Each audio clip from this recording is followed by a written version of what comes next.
noción de estilo tal como se define en el diccionario. La lectura debe ser una de las formas de la felicidad y no se puede obligar a nadie a ser feliz. Pero no tengo idea de lo que vas a usar después. Entonces un libro debe escribir esa situación. Y digamos que el cuento se escribe así. Y a mí la cosa más importante que me ha pasado en la vida ha sido aprender a leer una pizca de exageración en esa frase. Bueno, hola a todos nuestros escucha. Hoy tengo un invitado muy especial, una persona a la que aprecio mucho y con quien he tenido innumerables conversaciones sobre libros y sobre periodismo. Andrés Jiménez, ¿cómo estás? Bienvenido a este espacio. María José, gracias a ti por invitarme y por esta presentación. Bueno, Andrés, como yo, es también periodista. Bueno, yo soy abogada, desertora y periodista. Y hoy vamos a hablar de uno de los grandes referentes del periodismo en el mundo, que se llama Gay Talese. Gay Talese es quizá muy conocido por ser, tal vez con Tom Wolfe, el periodista del nuevo periodismo. ¿Qué es eso del nuevo periodismo? Es una referencia a una forma determinada de escribir contenidos periodísticos, es decir, crónicas, reportajes, perfiles, utilizando las herramientas de la literatura, las analogías, la magia, la cercanía de esas letras, para precisamente dar un contexto real a los hechos, pero un contexto inolvidable. Andrés, ¿por qué te gusta tanto Gay Talese? Majo, Gay Talese, para que lo hablemos en español y la hagamos más fácil, me gusta por muchos motivos. Te voy a empezar a mencionar algunos y a lo largo de la conversación seguramente irán apareciendo otros. Gay Talese tiene algo que me parece maravilloso y es la habilidad de hacer que una noticia perdure en el tiempo. Eso es algo súper complicado hoy, más en el mar de información en la que vivimos absortos. Gay Talese tiene la capacidad de lograr que sus historias perduren en el tiempo. Vamos a hablar seguramente más adelante de sus famosos reportajes, que es Frank Sinatra está resfriado. Es un reportaje de hace más de 50 años y hoy todavía lo estudian en las clases de periodismo. Claro, porque en realidad la noticia, desde la palabra como tal, la noticia es lo que pasa hoy, lo novedoso, lo extraordinario. Y evidentemente las noticias son algo que sucede, algo que aparece en los medios un día, se vuelve un tema de conversación y deja de ser relevante. Lo que hacen estos reportajes es que retoman un hecho que puede ser noticioso o relevante y le dan perdurabilidad en el tiempo, precisamente porque le dan un significado tal vez universal, que representa un personaje, que representa una historia, que tenga un contexto histórico importante y que permita ser un referente a lo largo del tiempo. Es decir, que la noticia no muera. En el medio periodístico uno llama una noticia caliente, la que llega de un día a otro, y una noticia fría puede ser esa que puede ser vigente a lo largo del tiempo, ¿no? Bueno, y una de las cosas que es muy interesante de Gay Talese, es un hombre increíble, es un hombre que ya debe tener unos 90 y pico de años. Así es. Es americano-italiano. Sus papás eran de origen italiano, tenían además una tienda de ropa, una tienda de sastre. Su papá pues estaba en el back trabajando y su mamá era quien atendía la tienda. Y por eso Gay Talese se reconoce por sus hermosos trajes. Siempre está vestido de sastre, siempre está vestido impecable, siempre tiene unos sombreros alucinantes. Es un señor así largo, flaco, con nariz aguda, con una mirada profunda, pero siempre ha sido reconocido como un referente además de la moda, ¿no? Y de hecho vino hace un par de años a Colombia a ser el jurado del Premio Bolívar.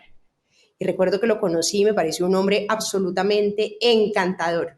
Tiene algo curioso y es que también le ha dado como un viro a sus historias. A él le interesa la gente del común, ¿no? Las personas que son cotidianas, las personas que tal vez son considerados nadies por muchos, esas personas que llaman las personas pequeñas, pero que tienen historias que pueden volverse referentes y que por ende él toma a sus fuentes entiéndase los personajes que entrevista, como personas grandes. Él dice algo que me parece muy bonito y es que en el periodismo es muy importante esa curiosidad, ese interés por el otro, y que gran parte de lo que él ha hecho es entender qué le motiva a estas personas, quiénes son, cómo se comportan, y cuando él entrevista a alguien, trata de romper ese hueco de la ignorancia, hablarles, preguntarles, entenderlas y llevar al papel y llevar a las historias y llevar a los libros y llevar a la prensa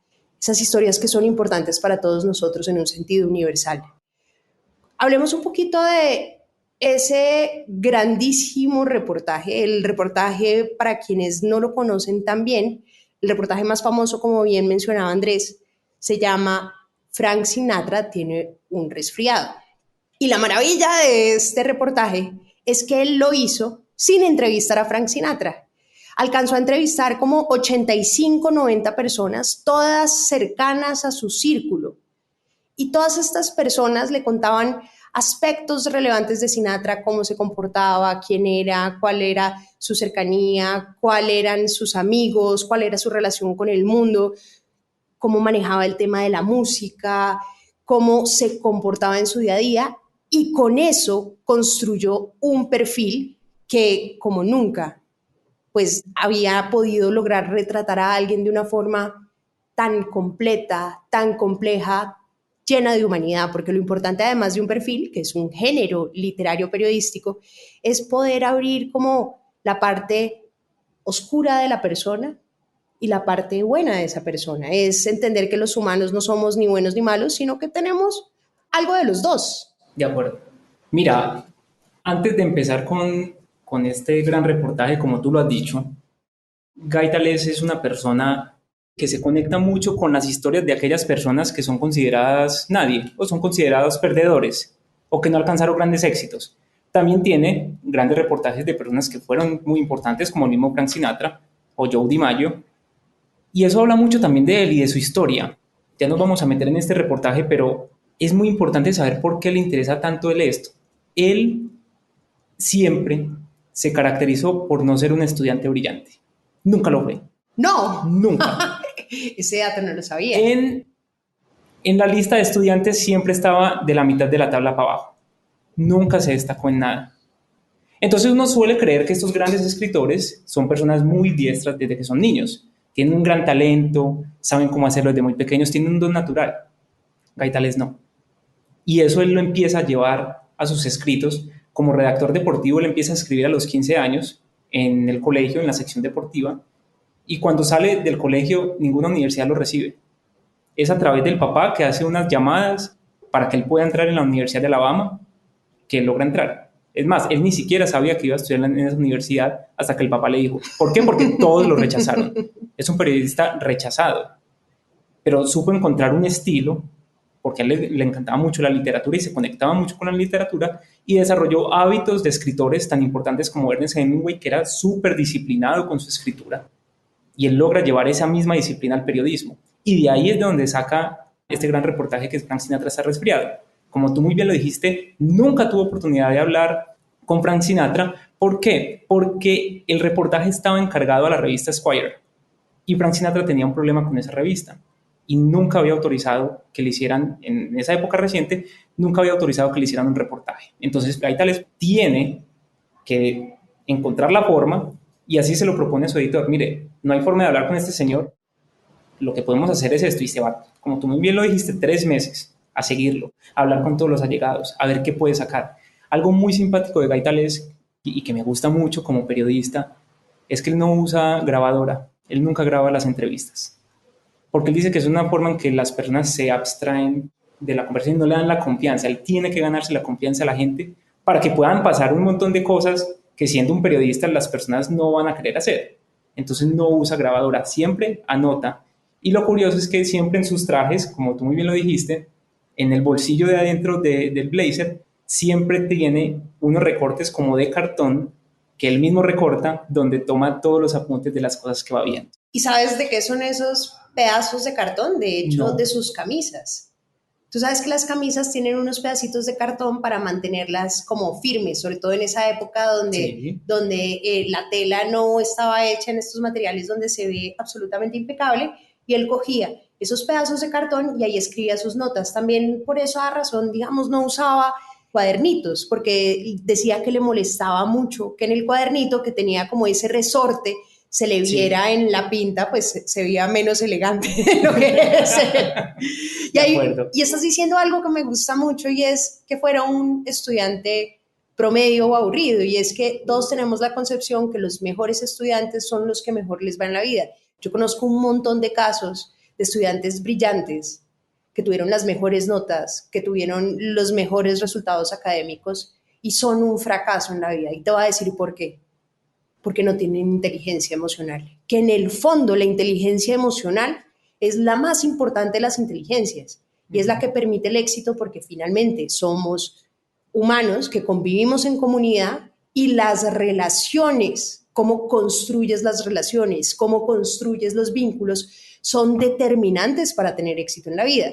Y una persona como Guy Tallez, que entrevista, que se abre, que se vuelve como una vasija vacía donde sus entrevistados le entregan información, le generan esa confianza, le entregan los insumos y él construye esas relaciones de confianza con sus fuentes para construir estas noticias, pues evidentemente demuestra que tiene una gran inteligencia emocional.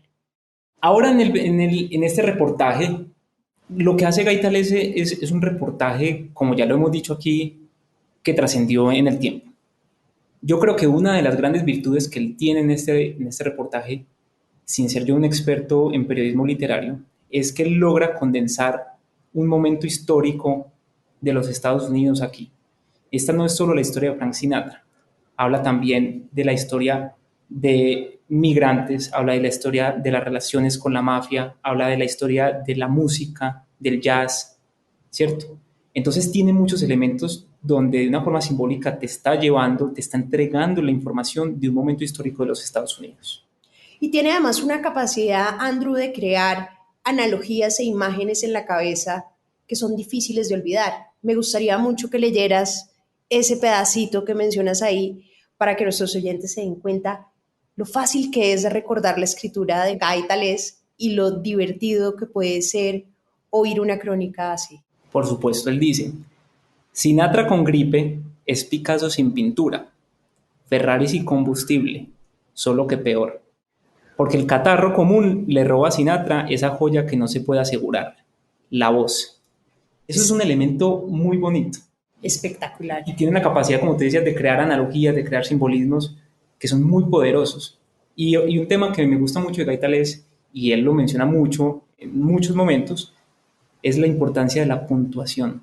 Él dice: la puntuación es fundamental en sus escritos, y muchos periodistas literarios hacen también alusión a esto. La puntuación tiene la capacidad de crear drama, de crear comedia, de crear terror, y eso lo logra muy bien Tallez en este texto y en muchos otros textos. Eso es fundamental. Claro, porque la puntuación te da la melodía, te da el ritmo, te da la capacidad además para que el lector no se desconecte. Y ese ritmo es fundamental en los textos, que no lo tienen necesariamente los textos noticiosos y periodísticos, que son fríos, que están contando la noticia, que están contando los hechos, que están contando el minuto a minuto, qué fue lo que pasó, cómo pasó, quién es el responsable, cuándo se acabará. En cambio, estos contenidos que están llenos de diálogos, que están llenos de escenas vívidas, que están además con monólogos, y es que les voy a decir, Guy Tallez se atreve a construir monólogos, meterse en la cabeza de gente con la que no ha hablado para construir monólogos. Y eso, les digo, es absolutamente controversial en ese momento, porque tenían la concepción en el pasado que el periodismo solo podía ser aburrido. De acuerdo, era esa fórmula que nos enseñan a todos en las clases de periodismo, que se responde el quién, cómo, cuándo, dónde y por qué. Él dice: no, a mí no me gustaba eso, él quería construir más, y por eso se mete de lleno en estos reportajes. En esta historia particular de Frank Sinatra está retirado, él hace toda una radiografía de la parte famosa de Frank Sinatra, de la voz. Todos lo conocemos por la voz, también por el cine. Frank Sinatra era actor y él actuó en muchas películas, pero también se iba a las partes oscuras, como tú decías ahorita, del personaje. Entonces tenía un tema donde lo relacionaban con la mafia, y tenía un genio. Tenía un genio insoportable y tenía un ego peor que el genio. Entonces era una persona muy difícil, en muchos momentos donde muchas cosas tenían que hacerse a su manera, y él lo relata en este reportaje a tal punto que en uno de los bares donde está Sinatra hay unas personas jugando billar. Que se llama Daisy, el bar se llama Daisy. El bar se llama Daisy, lo conocen a él, lo respetan, pues le tienen todo obviamente guardado y reservado para él, y están jugando billar y hay una persona que a él no le gusta cómo está vestida, porque está vestida de botas, de blue jean, de camisa a cuadros, y él era un tipo pues obviamente igual que Gaitalés, muy formal, siempre con su traje, siempre con su cuento, y se acerca a este tipo con el ego de Frank Sinatra y le dice por qué está vestido así. Y el tipo lo empieza a increpar y bueno, hay un cruce. Sí, empieza a decirle como, ¿y tus zapatos son de dónde? ¿Y de son Italia. No sé quién? ¿No son de no sé dónde? Y el tipo no me moleste.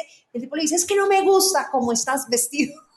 Y le da la orden a la persona, al gerente del bar, que no estaba porque se fue cuando se enteró de esa discusión, dijo, yo prefiero irme de acá. Entonces está el subgerente, llega y le dice a Frank Sinatra, no quiero que en este bar haya nadie que no tenga un traje puesto, que esté con traje y corbata. Claro, además Frank Sinatra definitivamente sí fue un personaje muy importante para la época. Hay otra descripción de la que hace que me parece espectacular y es cómo además la gente se enamora a través de las canciones de Frank Sinatra, cómo gracias a las letras de Frank Sinatra muchos enamorados pueden conquistar a la chica, entregarse al amor, y como esa capacidad de la música que tenía también Frank Sinatra para llenar todos los espacios sin importar la geografía, sin importar el espacio, sin importar la persona. Y es curioso que un texto pueda representar esa visión, ¿no?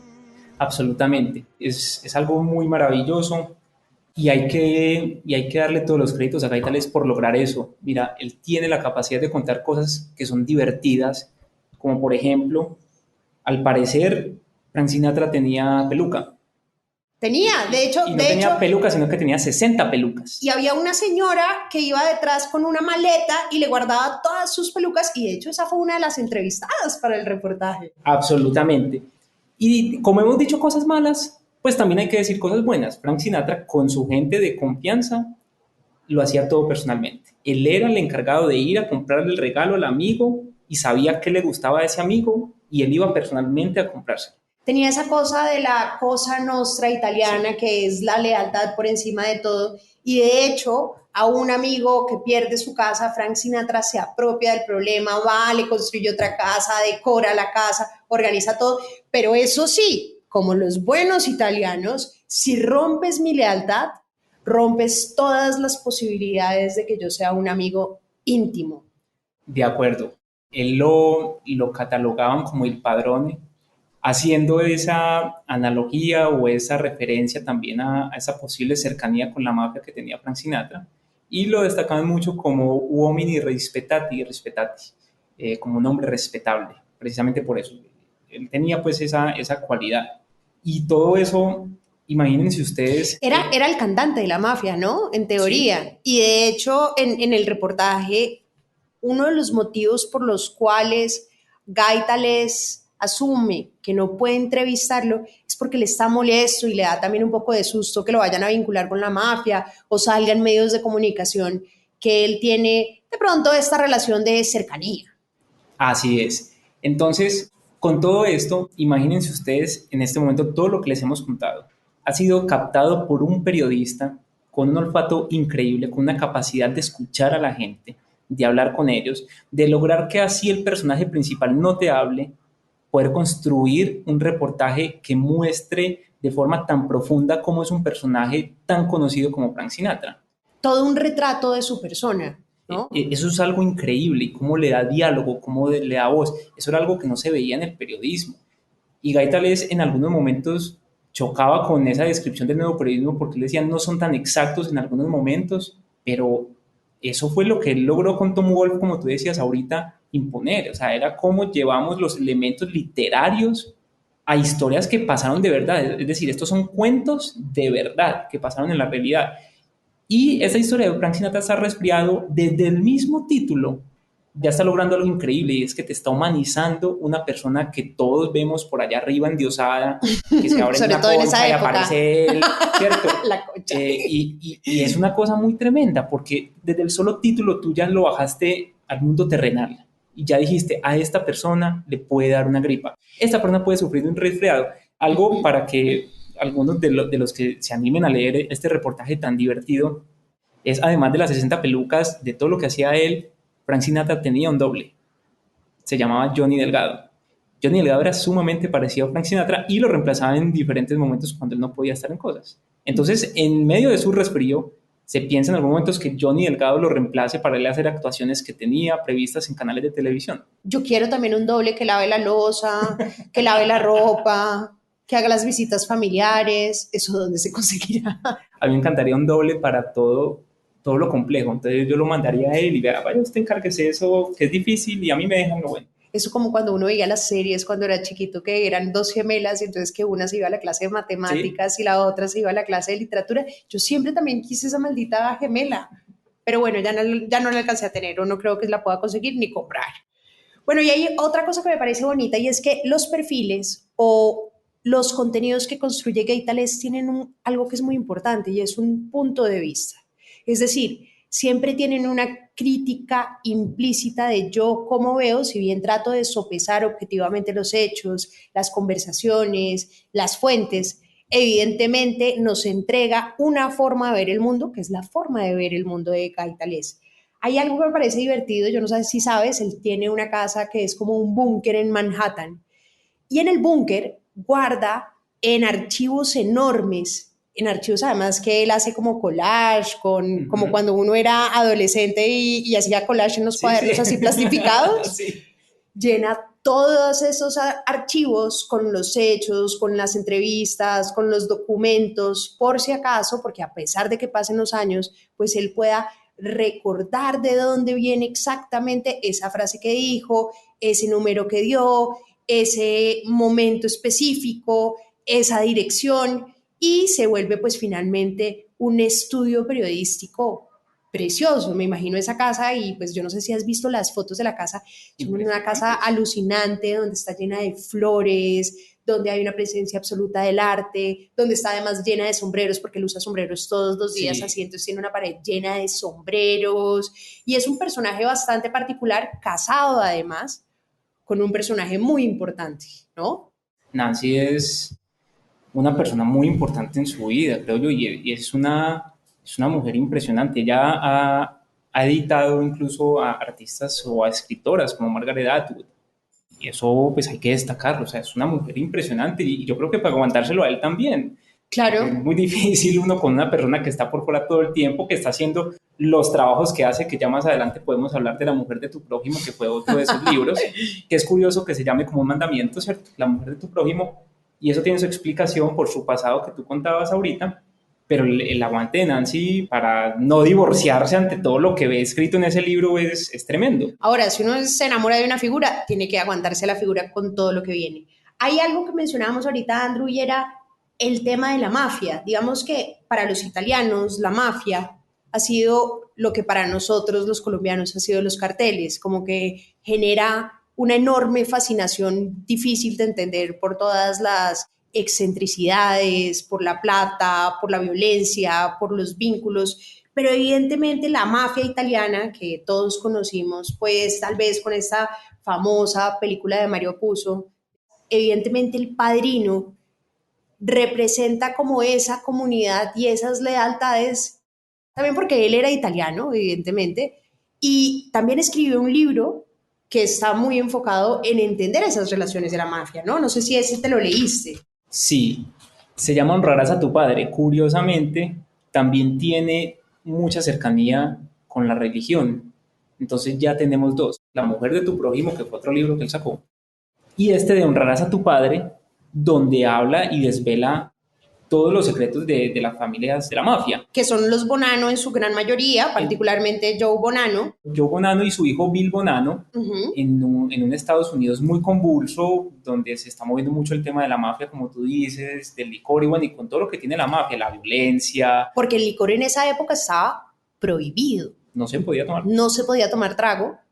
Heavy, creo que había en ciertos clubes y de hecho en el reportaje dicen este era un club donde se podía tomar trago, pero evidentemente todas las prohibiciones lo que traen es un negocio, ni el berraco detrás. Donde hay prohibición hay negocio Y Gaitán es lo que hace en este libro, que es demoledor, es tremendamente apegado a los datos.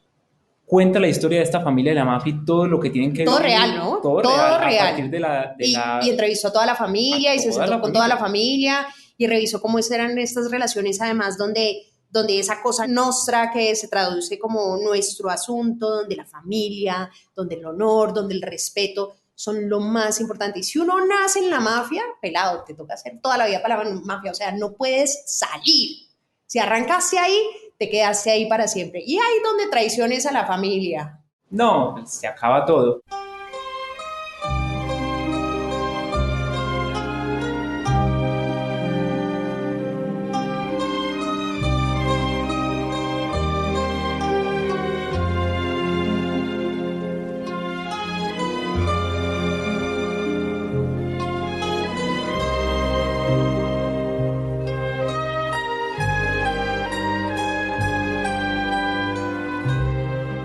Este libro es tan impresionante, esta historia es tan comentada en Estados Unidos, se vuelve un bestseller de inmediato, causa tanta sensación que primero lo llevan como una serie de televisión. ¿Qué es cuál? Los Sopranos, ¿no? Tiene el mismo nombre y lo que tocaba decir, inspiró la serie de Los Sopranos. O sea, le sacaron serie propia, de Honrarás a tu padre, e inspiró la serie de Los Sopranos.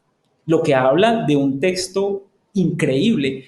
Y ponte a ver, todo lo que él dice aquí es verdad, es cierto, todos los datos son contrastables, lo tiene en la caja que tú decías ahorita, guardada en lo que era una cava de vinos, que ya es su oficina, allá en el sótano, en esa casa, tiene ahí toda la información recogida de estas familias mafiosas. Eso es muy impresionante. Y acá, en este libro particularmente, me llama mucho la atención algo de Gaitalés. Él dice algo que me parece muy poderoso y que podríamos, yo creo que tú sabes mucho más de esto que yo. Él dice algo muy particular y es la primera oración del primer párrafo de la primera página tiene que ser absolutamente cautivadora. Tiene que ser un gancho. Tiene que ser un golpe que te atraiga y, mejor dicho, quedes enganchado absolutamente. Ahí decía Gabo una frase que a mí me gusta mucho y es más difícil atrapar un lector que a un conejo. Y es verdad. De acuerdo. O sea, mantener la atención de un lector es sumamente complicado y hay escritores que tratan de dárselas o de muy inteligentes o de muy abstractos y de verdad que es un reto hacerle fácil la lectura al lector y permitir que se sumerja en ese mundo que está creando. Absolutamente, y eso lo logra muy bien Gaitales. Él tiene, digamos, ese conocimiento que si lo pensamos aquí todos los que estamos escuchando esto, piensa en la primera frase del primer párrafo, la primera página de 100 años de soledad. Yo creo que es la frase más famosa que tiene el libro y la conoce probablemente todo el mundo. Así no se hayan leído el libro. Así no se hayan leído el libro. Y yo creo que hay muchos casos de esos. Está Dos ciudades, que es una maravilla. También Lolita, que es una belleza. También hay como que estos grandes principios de la literatura y hay dos cosas que son importantes. Los principios y la última frase, que en 100 años también está, ¿no? Es fabulosa. Entonces, para Gaitales en este libro de Honrarás a tu padre, él es consciente de ese arranque. Y como ustedes lo han venido escuchando, Gaitales se enfoca en contar también las historias de las personas que no son relevantes. El libro comienza así. Conscientes de que a veces es posible ver demasiado, la mayor parte de los porteros de Nueva York han desarrollado un extraordinario sentido de visión selectiva. Saben qué ver y qué pasar por alto. Oye, es que no hay nadie que sepa más en la vida de uno que un portero. Claro. Mi mamá, mi papá, mis amigos, mejor dicho, nadie sabe lo que saben mis porteros.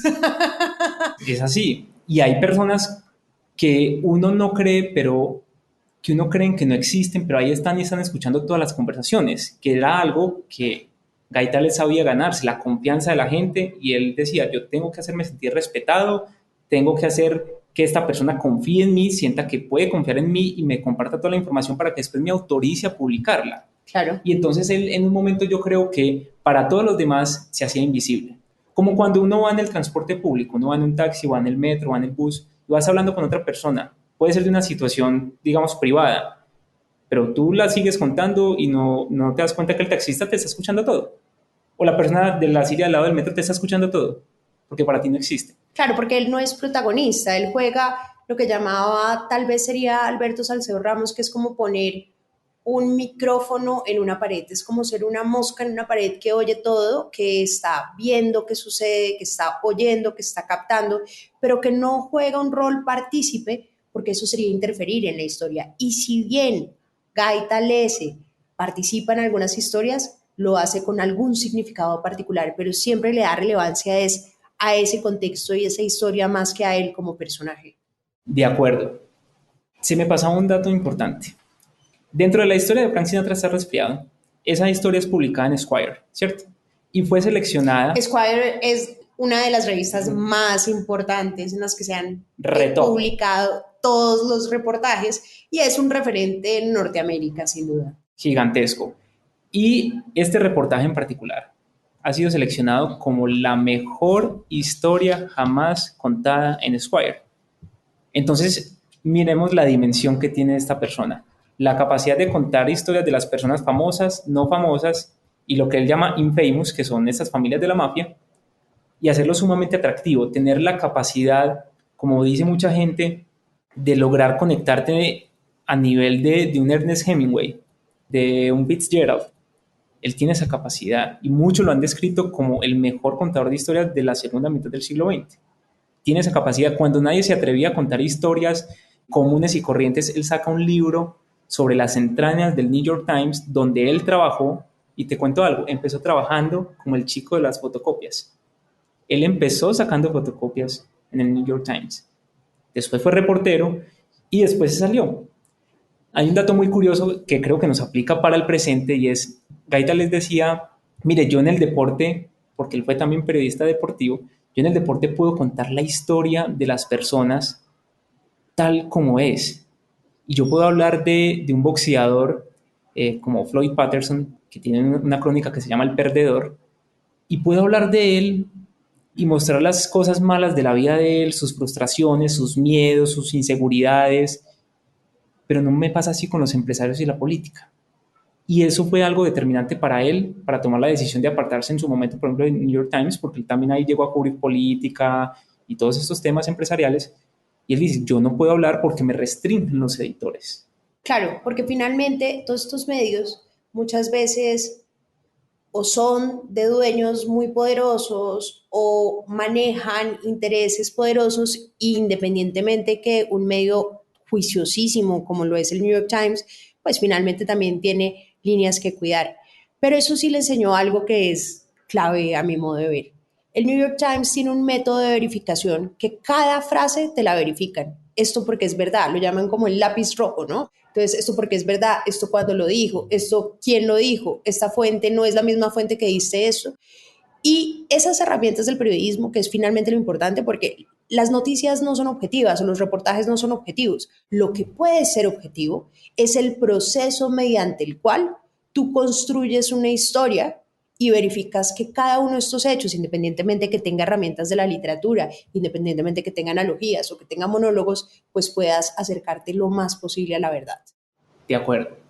Y eso me parece muy relevante y creo que pocos medios hoy por hoy, como el New York Times, pues tienen la capacidad de hacer eso y ser muy rigurosos. Es algo que también ha caracterizado toda la vida a Gaita Lese. Creo que más adelante hablaremos del Motel del Voyeur, que fue su último libro, donde hay una polémica controversial. Muy controversial, que incluso llegó a que él mismo desautorizara su libro en un momento corto, pero hubo un problema con una fuente en un momento particular que hizo dudar a las personas sobre si efectivamente esto está siendo tan real como es o si tiene más bien baches, y pues la reputación de un hombre que ha construido toda su vida, sus libros, a raíz de la credibilidad, pues se podía venir abajo. Claro, y ahí es importante mencionar que lo único o el único patrimonio que tiene un periodista es su credibilidad. Es que tanto confío yo en él y en lo que está diciendo. O sea, si yo leo un texto y él me dice que lo que estoy leyendo es verdad, esa confianza que yo digo, claro, esto que estoy leyendo definitivamente son hechos verídicos, esa es la credibilidad. Y una vez un periodista rompe esa credibilidad, sea por un error, sea porque una fuente dice algo diferente, sea porque desmascaran algún hecho, evidentemente pierde todo. Y una vez un periodista pierde su reputación, perdió su carrera. Lo hemos visto en muchos casos específicos.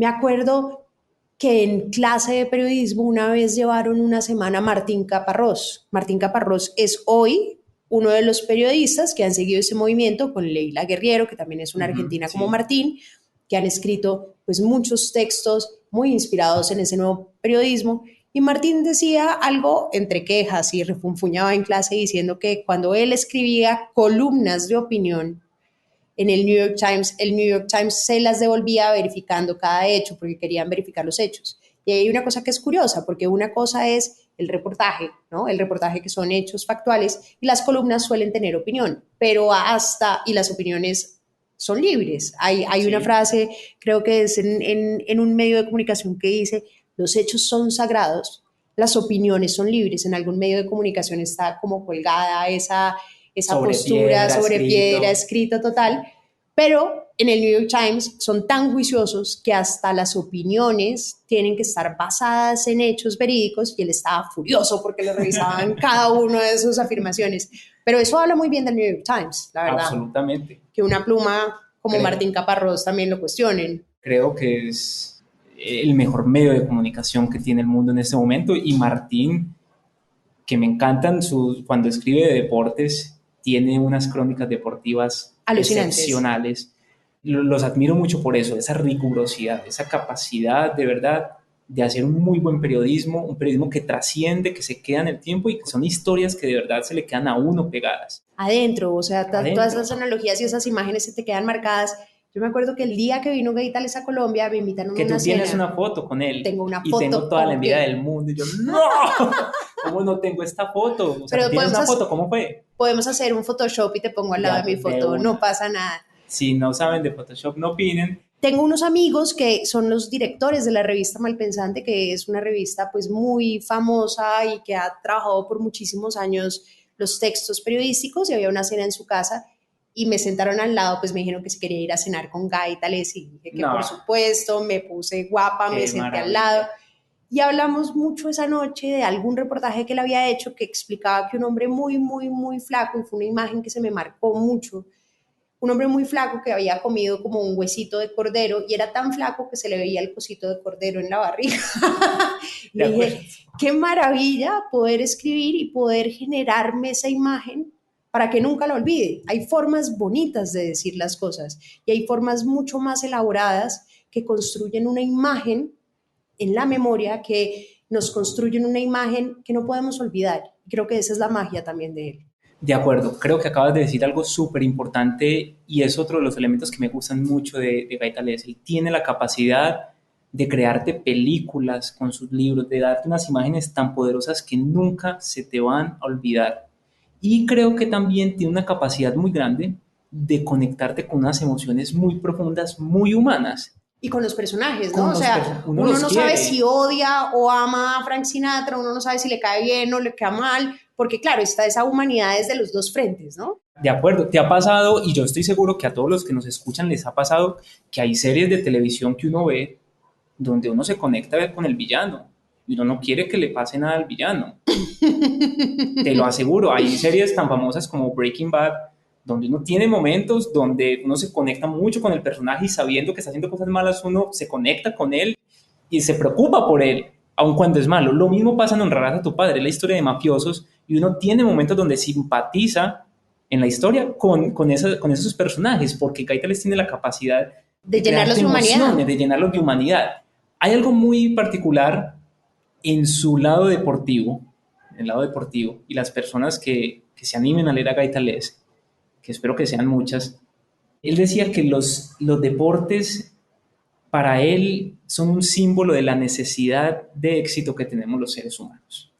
Y por eso a él le encantaba escribir de las personas que fracasaban en los deportes. Como este boxeador, se llamaba Floyd Patterson, y cuenta la historia del perdedor, se llama así. Eso fue una entrega de 37 artículos que hizo él, y narra la historia de Floyd Patterson, que era un pugilista, un boxeador, que cae noqueado en el primer asalto a manos de otro boxeador, Sonny Liston. Entonces es como todo, o sea, cómo tú te preparas, cómo madrugas todos los días, te enfrentas a la incertidumbre, entrenas, vas y compites, y en el primer segundo pues básicamente te noquearon. Eso es algo maravilloso y cómo Gaital es capaz Y porque de es relevante ponerte- esa historia del perdedor, ¿no? Y de- qué te exacto. puede enseñar ese perdedor. Exacto, Porque finalmente todos somos unos perdedores, depende del momento en que nos mires. absolutamente. Es que todos tenemos pues altas y bajas. En muchos momentos hemos sido Floyd Patterson, en muchos momentos hemos perdido. Entonces, yo creo que eso es algo muy bonito de él. Él logra conectar con los deportes un sentido humano muy profundo y que vale la pena siempre tenerlo presente. Esta historia del perdedor cuenta cómo Floyd Patterson le dice a él en una entrevista, mire, cuando a uno lo noquean, todo el mundo piensa que uno se siente súper mal. Y realmente no. En el instante, los primeros 5 segundos, cuando a ti te noquean y caes en la lona en el suelo, son reconfortantes. O sea, un tipo te pega un puño, Ya salí de este pedo. caíste al suelo y en vez de estar llorando y no sé qué, lo que estaba ese tipo era alegre. Era un momento de 5 segundos y él decía, se sentía bien. Y ya después venía, obviamente, todos los cuestionamientos, porque Floyd Patterson era una persona súper insegura. Él como boxeador, no se imagina a todos los boxeadores como unas personas seguras de sí mismo y cuando se enfrentan, pues se miran súper feo y todo el cuento. Ese tipo era supremamente tímido, él no era capaz de hablar mirando a los ojos a la gente. Y Qué Gaitales belleza. tiene la capacidad de encontrarse a esta persona o a una jugadora de fútbol del Mundial de Fútbol de 1999, me acuerdo. La final era China contra Estados Unidos y hay una deportista del equipo de China que bota un penalti y Gaitales se obsesiona con ella y dice, tengo que ir a China a encontrar a esa persona porque tengo que contar su historia y tengo que contar la historia política de China, social de China a través de esta deportista. Y va y la busca y la encuentra. Wow. No, y finalmente estas historias de estos personajes lo que te permiten es eso, es contar una historia mucho más grande, es contar un contexto y darle elementos a las personas para entender por qué alguien es como es en un momento determinado, ¿no? Hablemos de uno de los reportajes más famosos, que es el de la orgía, que esto se llama periodismo inmersivo. Y este pelado, pues obviamente como buen periodista, pues dice, pues yo tengo también que vivir la experiencia. Y le causó muchos problemas con su esposa, ¿no? Andrew, cuéntanos un poquito sobre este. Al principio decíamos que Nancy tal vez pues tenía mucho aguante y en parte yo creo que se debió mucho a dos historias particulares que él tiene en dos libros. El primero se llama La mujer de tu prójimo, nuevamente el tema religioso aparece y este libro lo que cuenta básicamente es la historia sexual de los Estados Unidos en el siglo XX. La aparición de las revistas porno, el tema de las orgías. Si mal no me falla la memoria, al igual que el licor, creo que el sexo oral estaba prohibido en Estados Unidos hasta los 50. Ay, no, pobres. Entonces, ¿Cómo verificaban? no sé, no sé, pero era un tema delicado y habían muchos sitios donde, dijimos ahorita, donde hay prohibición, hay negocio, habían muchos sitios donde se ofrecían estos masajes eróticos o podían haber posibilidades de realizar orgías y el tipo dice, dentro de mi trabajo periodístico, lo que yo voy a hacer es irme para esos lugares y se va para esos lugares. Y está allá y se hará su masaje y seguramente estará pues con otras personas porque él tenía que conocer cada dato para registrarlo, para poder contar esta historia de cómo era la sexualidad en Estados Hay Unidos. que verificar, la experiencia es súper importante. Y logra sacar un libro, pues, digamos... Y él participa activamente en la orgía. Sí, sí, él participa. Claro, ahí, entonces imagínate uno decirle a la esposa, oye, ya vengo, voy a una orgía a hacer un documento y ahorita venimos y hablamos y te cuento cómo me va. no, es una cosa, pues ya hay unos puntos... Bueno, claro que en realidad si hubiera sido buena esposa lo hubiera podido acompañar, ¿no? Yo no sé, o sea, ahí me la ponen muy difícil. Pues yo creo que Nancy también tenía, digamos, su forma Sus de pensar, que reservas. de Está pronto bien, no está bien. estaba de acuerdo con él y Gaitales pues siempre, él se describe a sí mismo como una persona pues también muy liberal, ¿cierto? Entonces saca esta historia, obviamente crea controversia por el tema pues en sí, pero es también uno de los libros pues, más vendidos del hombre, o sea, es increíble. Él ha tenido también varias controversias. Uno fue en una entrevista donde le preguntaron que cuál era la mujer que lo había inspirado en sus textos y en la entrevista dice, inocentemente, ninguna. Ninguna, porque seguramente en esa época o no habían muchas mujeres que pudieran escribir o no habían referentes literarios, pero eso le costó pues todas las críticas del mundo. Y el segundo fue además una historia interesantísima que fue donde salió el libro El Motel del Voyageur, que es un hombre que tiene un motel y el personaje decide abrir unas rendijas para espiar a todas las personas que se quedan. Entonces, es como que llaman un mirón y observa todo lo que sucede todas las noches, y él termina contactando a Gay Talés y le dice, yo tengo esta historia, me gustaría mucho contársela, pero se vuelve muy controversial, ¿no, Andrew? Se vuelve muy controversial. Esta es la historia de un señor que se llama Gerald Fus. Él adquiere un motel con su esposa y básicamente lo que es eso, es un voyeur, es una persona que se dedica a espiar. En este caso, él lo que hizo fue adaptar el motel que había comprado para que en el techo él pudiera subirse por el techo y a través de una rendija del aire acondicionado pudiera observar a las personas que entraban en esas habitaciones sin que esas personas se dieran cuenta que él estaba. Gerald Fust se acerca a Gaitalés precisamente por la fama de Gaitalés de contar sus historias. Seguramente en gran parte por La mujer de tu prójimo, por este libro de la sexualidad en Estados Unidos. Y pasan muchos años antes de que Gaitalés diga como, bueno, vamos a contar esta historia.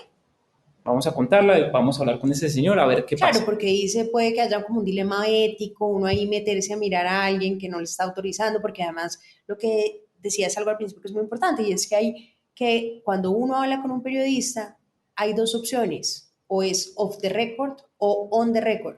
Off the record significa fuera de la grabación, por así decirlo, y es, usted puede contar lo que le estoy contando, pero no puede decir mi nombre, no puede decir que yo se lo dije. Y on the record es listo, yo estoy diciendo esto, usted puede poner mi nombre, puede decir de dónde vengo y puede decir por qué estoy interesada en esta información. Y son dos formatos, y evidentemente casi en todas las entrevistas de Guy Talés, él estaba muy interesado en contar con esa autorización que sigue siendo muy importante en el periodismo. De acuerdo, y eso es lo que ha marcado gran parte de la fama que tiene Guy Talés, si bien también ha sido muy cuestionable. O sea, la historia del motel del voyeur pues tiene cuestionamientos, porque lo que hace Guy Talés es, pues venga, yo voy a comprobar la historia, y se va al motel de Gerald Fus y lo que hace es subirse al techo a ver cómo tiene pues montado todo el sistema este señor. Gerald Fus se describe a sí mismo como un observador, un simple observador. Pues yo difiero de eso, yo creo que hay ahí un problema, pero de bueno, intimidad pues sí, complicado. no, pues el tipo pues tiene su rayón para mí, pero lo curioso es que entonces Guy Talés le dice, pues yo tengo que ir a comprobar eso, tengo que ir a ver, va y ve, y en una, pues cuando él descubre como ese sistema de ventilación, él se asoma y mira, y lo que pasa es que este tipo, Gerald Fus, lo agarra ahí mismo y lo jala. Guy Talés se asusta y dice, ¿qué pasó aquí? Y el tipo le dice, tu corbata se estaba yendo por debajo de la rendija, casi nos ven. Entonces eso es un compromiso pues ya con la historia, pues que puede trascender en un problema tremendo. Este libro del motel del voyeur es muy polémico por dos elementos, pienso yo. El primero, Gerald Fus ve o presencia un asesinato y no lo cuenta la policía. Eso tiene unas implicaciones legales, jurídicas, más allá de eso, que vuelven el tema supremamente grave. O sea, él presenció cómo hubo un asesinato y no dijo nada, se lo guardó. Sale publicado en este libro. Y el segundo, pues es la historia en sí. Un tipo pues, que tiene, para mí, pues ya unos temas que no son tan normales, que le gusta espiar a la gente, que le gusta verlos en su intimidad. Y como Guy Talés dice, acaba una historia de un tipo sencillo, un tipo común y corriente, como las historias que le gusta contar a él, pero que tiene un tema supremamente complejo, supremamente complejo. Este libro fue su último libro, pues el último libro que tiene, y ha sido muy polémico. Como le decíamos ahorita, este libro tuvo, cuando salió, un periodista del Washington Post le escribe a Guy Talés, mire, señor Talés, usted es muy reputado, todo el cuento, pero yo estuve analizando unos temas de su libro y hay unas discrepancias. Unas inconsistencias. Hay inconsistencias, y como tú lo has dicho aquí, para todos los que nos están escuchando, en el periodismo los hechos, lo fáctico es sagrado. Es sagrado. Es sagrado. Entonces un periodista que ha publicado en su vida 11 libros, de esos 11 libros pues ninguno tiene un cuestionamiento. Y que ha publicado miles de reportajes, que se le ha pagado precisamente por su credibilidad, que es reconocido pues por esa reputación de ser muy juicioso con los hechos, que tuvieron una discrepancia. Es un tema gravísimo. Entonces este periodista del Washington Post lo que dice, mire, hay unas discrepancias, unas incoherencias, porque hay unas fechas que no cuadran en este reportaje. usted dice que este señor era dueño de este hotel hasta X fecha, creo que era 1969, algo así, pero yo encontré en los registros que este motel le perteneció a otra persona años antes, y usted no pone eso en el libro. Pucha, y eso significa que no verificó. Que no verificó. Que creyó en la fuente, claro, que creyó tanto en el tipo, como el tipo le estaba entregando esa información, él creyó tanto que dijo, pues no tengo que verificar, y cuando uno ya es una eminencia, pues ¿para qué me voy a poner a verificar el hecho?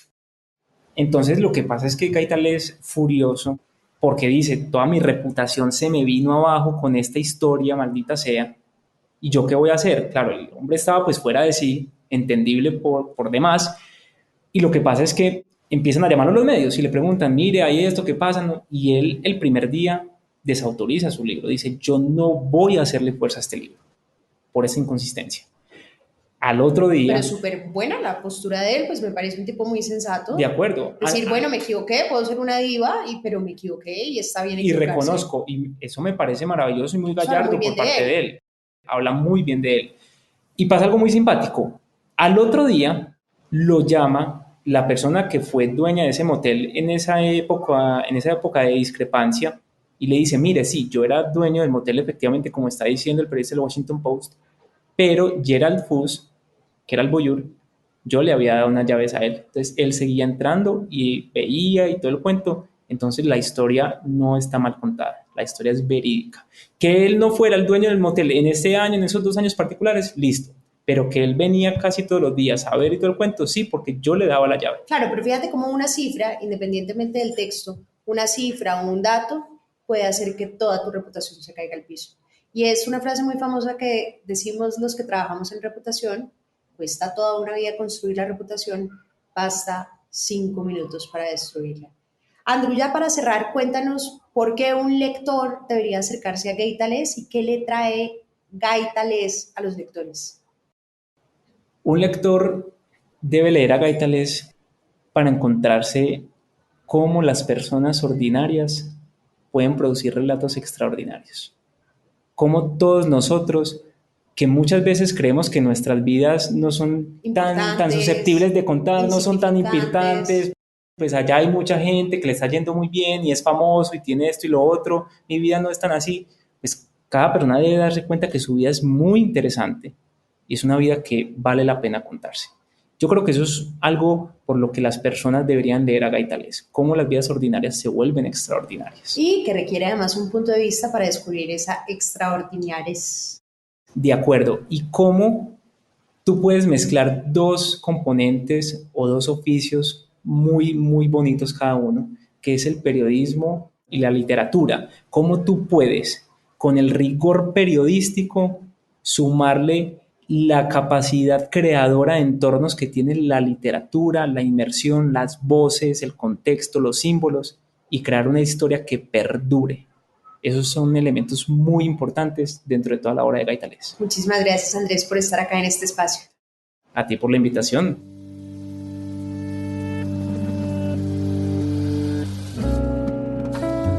Este es un podcast para contagiar el amor por los libros, porque no hay mejor forma de incentivarlo que desde la divulgación. Ser promotor de lectura es un hobby, pero también un reconocimiento y un agradecimiento implícito a aquellas personas que en nuestra vida nos acercaron a los libros.